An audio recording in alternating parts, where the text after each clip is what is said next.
So I read a quote by Henry David Thoreau the other day. Very simple one, very basic, but then led to a lot of different thoughts. And the quote was, "The price of anything is the amount of life you exchange for it." Right? Now that made me think about decisions, and it made me think about other things that we discussed on the podcast before, like hidden versus observable metrics, and our idea that many of the things that are intangible, that aren't real in the objective, like scientific method sense, are actually the most important and most meaningful things in life. Because when we come to making decisions from a small everyday level to a larger, like what do I do with my life, what career do I pursue, we often think of it as time slash resources.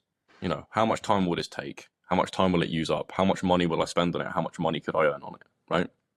We don't think about the intangibles, which is I think that's what Thoreau's referring to when he says life. We don't think about how will making this choice affect the depth and quality of my experience in that moment and in later moments. How will it affect my attention for the rest of the day? How will it affect my peace of mind, my ability to be present, right? And I think those intangibles are more important than the time and resource thing. It's kind of like we talked about before. I said to you that the variable of time lived in life and life lived in life are two different variables, right? Time lived, life lived, two very different things. And I think life lived is that quality of experience, and time lived is like the quantity of experience. And we only think about decisions in terms of quantity. I think we need to begin thinking them more in terms of quality. Like, does it make you feel more expansive, more confident, more charismatic, more excited about your life?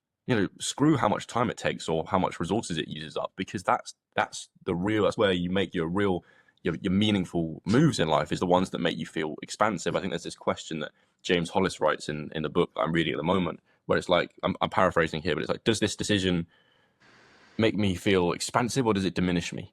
Does it expand my consciousness, or does it diminish it? And I think that's such a beautiful way of thinking about it, because we do have a finite amount of time and resources, of course, but we also have a finite amount of experiences to have, right? Not even thinking about time and resources. We have a finite amount of experiences that we want to be as high quality as possible, right? This life is just like a blip in time, really, when we expand out and look at the life of the earth and the universe or whatever. It feels long to us, but you only have moments. You have a finite number of moments, and you want them to be as deep and as meaningful and as high quality as you can. So thinking instead of, oh, this will take 10 hours to do, or oh, this will mean I'll spend £500, or whatever it is, I'm going to take this job because it gives me a higher salary. Like, think about how much life you'll exchange for it. How will it affect the texture of your mind and how you feel about reality? Because they, to me, are so much more important. Yeah. To take I guess a small example and a big example. The small would be, when I used to work in restaurants, a lot of people would, after work, go for 2 pints or something like that. And the normal way to think about it is, well, how much do those 2 pints cost? And it would be, well, they're £10, and it'd be the £10, and it'd be the money, and you get that from that couple hours of work. But it's really, how much it costs is really the life that it took for that. So if you didn't enjoy those couple hours at work, or that 1 hour at work, then you're exchanging a bit of shit time for a good time.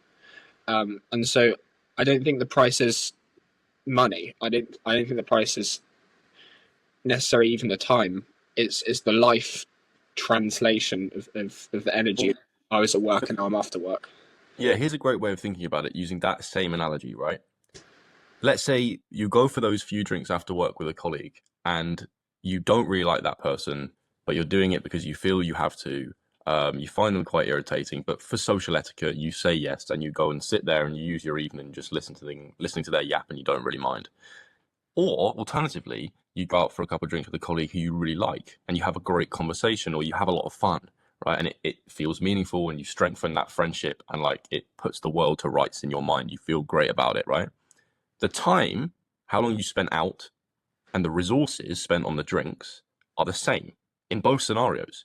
But the quality of the experience, the depth of the experience, the amount of life lived is different across the two experiences. So you can then see, or maybe in example A, the better opportunity or the better choice was to say no and go do something that is higher quality to you, whatever that looks like. But in example B, it was a good decision because you got a lot of life out of it. You got a high quality experience. But across the two, time and resources are the same. Mm. Yeah, it's a really good question to ask. I mean, the people example, I was pondering on like how what is it about my inner circle that I like, and um, I, I I was like, yes, they've all got a thing, but does that have to be the criteria? And I was like, no.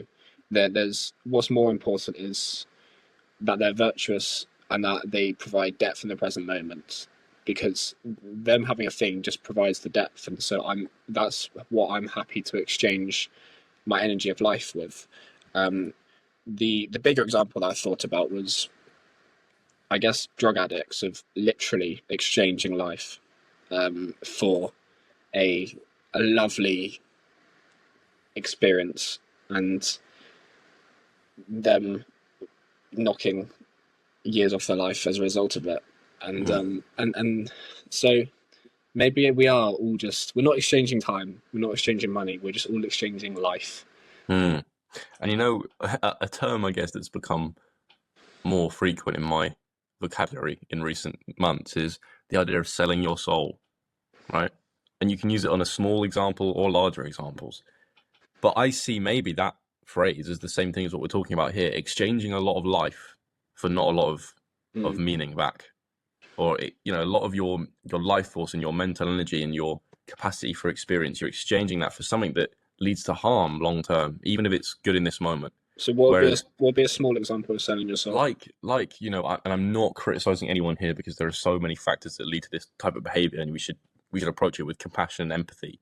But like something like addiction to a substance, Mm. it is selling your soul to this like woman in the red dress, this siren that kind of calls you in to a few hours of euphoria, but really you're frying your brain and sending your life in a downward spiral. And I know that happens because people are traumatized, and it's a final option to keep them feeling like everything's okay and stopping them from ending their life or doing something really destructive. So I'm not coming to it from a critical angle. But then another one I think about is like, well, things like immoral sexual behavior or like paying for sex, like prostitution or whatever. That to me, that's like prime example of selling your soul. That's not good for your spiritual health. That's not a virtuous act, but it's something people do